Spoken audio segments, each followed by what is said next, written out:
Le FC Barcelone et l'Atlético Madrid se disputeront la tête du championnat à Montjuïc, les deux clubs étant actuellement à égalité avec 38 points. Les deux équipes se rencontreront ce soir pour déterminer qui occupera la première place avant la pause de Noël. Barcelone, qui a récemment perdu, doit trouver un moyen de retrouver son élan, tandis que l'Hansi Flick est tiraillé entre maintenir la stabilité et renforcer le milieu de terrain.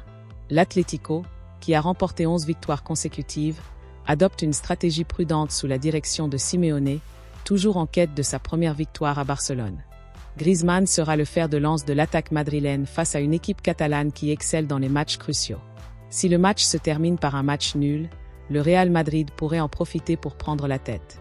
Griezmann et Julián Álvarez forment un duo puissant pour l'Atlético. Le Français, meilleur buteur de l'histoire du club avec 192 buts, est en excellente forme, ayant marqué 7 fois lors de ses 6 dernières sorties, et revient à Barcelone avec un historique mitigé mais déterminé à décrocher un titre de champion. Julián Álvarez, avec 12 buts cette saison, affronte le Barça en compétition officielle et impressionne par sa rapidité d'adaptation au style de Simeone. Ensemble, ils ont accumulé 23 buts et ils comptent bien briller sur cette scène importante. Un détail intéressant à propos de ce match concerne Dani Olmo, empêtré dans une saga concernant son inscription au Barça. Il a souvent été sur le point de rejoindre l'Atlético, où Simeone valorisait son profil, mais cela n'a jamais abouti. Ce soir, contre l'Atlético, il espère marquer les esprits et réaffirmer son importance. De son côté, le Bayern Munich a fait une déclaration forte contre le Barça, en dominant le PSI 5-1 lors de la dernière journée de Bundesliga avant la trêve. Cela les place devant Leverkusen. Joshua Kimmich a marqué un but exceptionnel à la 36e minute, consolidant son rôle de leader au sein de l'équipe. Son contrat actuel expire à la fin de la saison et il a clairement exprimé ses intentions. Joshua Kimmich reste un élément clé du Bayern Munich, notamment en l'absence de Manuel Neuer. Le match a été très disputé dès le début, avec un but de Musiala en début de rencontre et une égalisation de Leipzig. Suite aux efforts de Kimmich, le Bayern a décroché la victoire grâce à des buts de Lemay, Sané et Davies. Pendant ce temps, Tottenham est aux prises avec sa crise d'identité, comme le souligne un article intrigant du Daily Mail. Le club se trouve pris entre ses aspirations à devenir une force majeure et ses limites actuelles. Le président Daniel Levy incarne ces tensions, critiqué pour privilégier les questions financières aux performances sur le terrain. Malgré l'arrivée d'Ange Postecoglou et un style de jeu excitant, les Spurs ont du mal à atteindre la régularité nécessaire pour concourir au titre.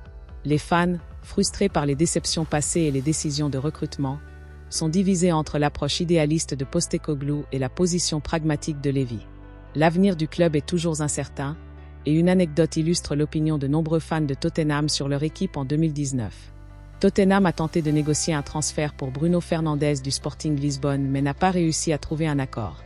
Fernandes aurait été tellement bouleversé par l'annulation qu'il aurait pleuré dans le bureau de son président. 6 mois plus tard, il a rejoint Manchester United, ce qui semble typique de la situation, selon une source proche du dossier.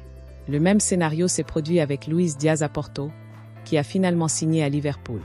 En fait, les Spurs n'offrent pas de salaire comparable à ceux des autres grands clubs. Par exemple, aucun joueur ne gagne plus de 240 000 € par semaine, tandis que le milieu de terrain Thomas Partey égale les revenus de Mason Mount. En restant en Angleterre, nous concluons cette revue de presse avec une nouvelle inquiétante pour Mason, puisque Mount, de Manchester United, sera éloigné des terrains pendant plusieurs semaines en raison d'une blessure pointe depuis son transfert à United en juillet 2023. Il a été écarté des terrains pendant 45 des 78 matchs possibles en raison de blessures persistantes. Mount, déjà aux prises avec des blessures à Chelsea, a vu sa situation se détériorer à Manchester United.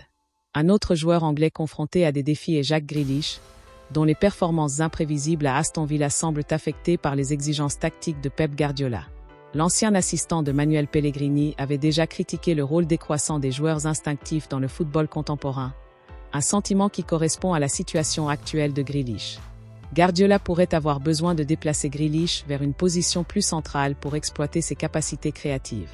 Pendant ce temps, du côté de Chelsea, des rapports du Daily Star suggèrent qu'Enzo Maresca prévoit que plusieurs joueurs, dont Ben Chilwell et Callum Hudson-Odoi, seront invités à partir en janvier en raison du temps de jeu limité au sein de l'équipe.